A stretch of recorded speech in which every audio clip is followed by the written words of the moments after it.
നമ്മൾ ഉണ്ടാക്കാൻ പോകുന്നത് അവൽ വിളയിച്ചതാണ്. അത് വൈകുന്നേരങ്ങളിലൊക്കെ നമുക്ക് ചായയുടെ കൂടെയൊക്കെ കഴിക്കാൻ പറ്റുന്ന ഒരു പലഹാരമാണ്. അതിനുവേണ്ടി ഞാനിവിടെ 1/2 കിലോ അവലാണ് എടുത്തു വെച്ചിരിക്കുന്നത്. അതിൻ്റെ കൂടെ ചേർക്കാൻ വേണ്ടി ഒരു തേങ്ങ ചിരണ്ടിയത്, 3/4 കിലോ ശർക്കര, 2 ടേബിൾ സ്പൂൺ ഏലക്ക പൊടിച്ചത്, 2 ടേബിൾ സ്പൂൺ എള്ള്, 3 ടേബിൾ സ്പൂൺ കടലപ്പരിപ്പ്, കുറച്ച് കശുവണ്ടി. ഇത്രയും സാധനങ്ങൾ അതിന് ചേർക്കാൻ എടുത്തു വെച്ചിട്ടുണ്ട്. ഇനി നമുക്ക് ശർക്കര ഒന്ന് ഉരുക്കിയെടുക്കാം. അതിന് ശർക്കര ഒന്ന് പൊട്ടിച്ചിടുവാണെങ്കിൽ എളുപ്പം ഉരുകി വരും. അതിനുവേണ്ടി ഞാൻ ശർക്കര അടുപ്പേ വെച്ചിട്ടുണ്ട്. അതിലേക്ക് നമുക്ക് ഒരു അളവ് കപ്പിന് ഒരു 1/2 കപ്പ് വെള്ളം ഒഴിച്ചു കൊടുക്കാം.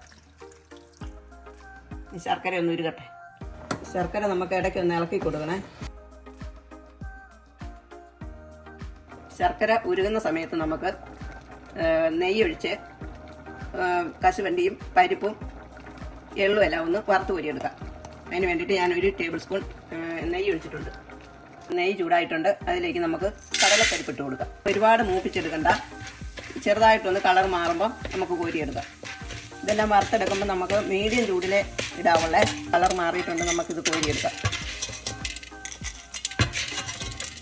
ഈ നെയ്ക്കകത്തോട്ട് നമുക്ക് കശുവണ്ടി ഇട്ട് കൊടുക്കാം. നമ്മുടെ കശുവണ്ടി ചെറുതായിട്ടൊന്ന് കളറൊക്കെ മാറിയിട്ടുണ്ട്. നമുക്കിത് കോരിയെടുക്കാം. ഈ നമുക്ക് എള്ളിട്ട് കൊടുക്കാം. എള്ള് ഒരുപാട് അങ്ങ് കരിഞ്ഞു പോകരുത്. ചെറുതായിട്ടൊന്ന് ചൂടായി വരുമ്പം മാറ്റി വെക്കാം. എള്ള് ചൂടായിട്ടുണ്ട്. അത് നമുക്ക് ഈ നെയ്യോട് കൂടിയ വേറൊരു പാത്രത്തിലേക്ക് മാറ്റാം. അപ്പോൾ നമ്മുടെ ശർക്കരയെല്ലാം ഉരുകിയിട്ടുണ്ട്. ഇത് കട്ടിയാണെങ്കിൽ ആ തിളച്ച് നിൽക്കുന്ന കൂടെ ഒരു ശകലം വെള്ളം കൂടെ, കുറച്ച് വെള്ളം കൂടെ ഒഴിച്ചു കൊടുത്താൽ മതി. നമുക്ക് ഈ ശർക്കര അവൽ വിളയിക്കാനുള്ള ഉരുളിയിലേക്ക് ഇത് അരിച്ചൊഴിക്കാം. അരിച്ചൊഴിക്കുന്നത് എന്തിനാണെന്ന് വെച്ചാൽ ശർക്കരക്കകത്ത് അഴുക്കൊക്കെ കാണുമേ, അതെല്ലാം മാറാൻ വേണ്ടിയിട്ടാണ് ഈ അരിച്ച് ഒഴിക്കുന്നത്.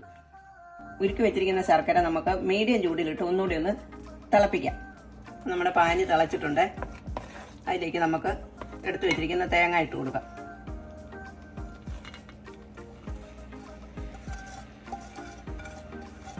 പിന്നെ നന്നായിട്ടൊന്ന് ഇളക്കി അതിനകത്ത് വെള്ളമൊക്കെ ഒന്ന് പറ്റണം.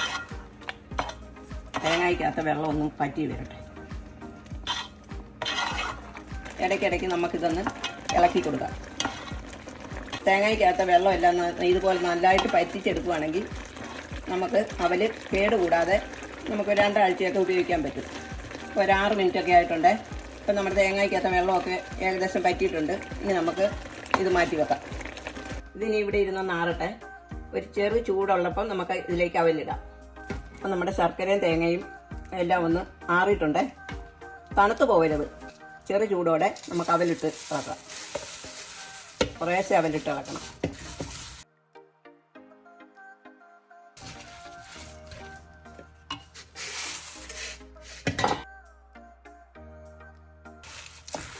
ഇതിലേക്ക് നമുക്ക് വറുത്ത് വെച്ചിരിക്കുന്ന കശുവണ്ടിയും പരിപ്പും കൂടെ ഇട്ട് കൊടുക്കാം. ഇനി നമുക്ക് ഏലക്ക പൊടിച്ചിരിപ്പുണ്ട്, അത് ഇട്ട് കൊടുക്കാം.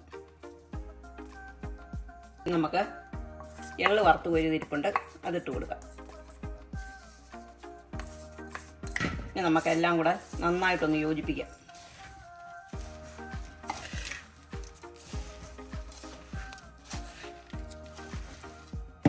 ഇതിലേക്ക് നമുക്ക് 1 ടീസ്പൂൺ നെയ്യും കൂടി ഒഴിച്ചു കൊടുക്കാം.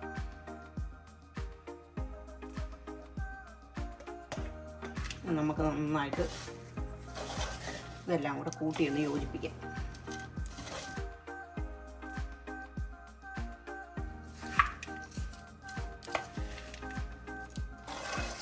നമ്മുടെ അവൽ വിളയിച്ച് റെഡി ആയിട്ടുണ്ട്. ഇത് പെട്ടെന്ന് ഉണ്ടാക്കാൻ പറ്റുന്ന ഒരു പലഹാരമാണ്. ഇതുപോലെ എല്ലാവരും ഒന്ന് ഉണ്ടാക്കി നോക്കിയിട്ട് ഇഷ്ടപ്പെടുവാണെന്നുണ്ടെങ്കിൽ ഞങ്ങൾക്കൊന്ന് സപ്പോർട്ട് ചെയ്യുക, ലൈക്ക് ചെയ്യുക.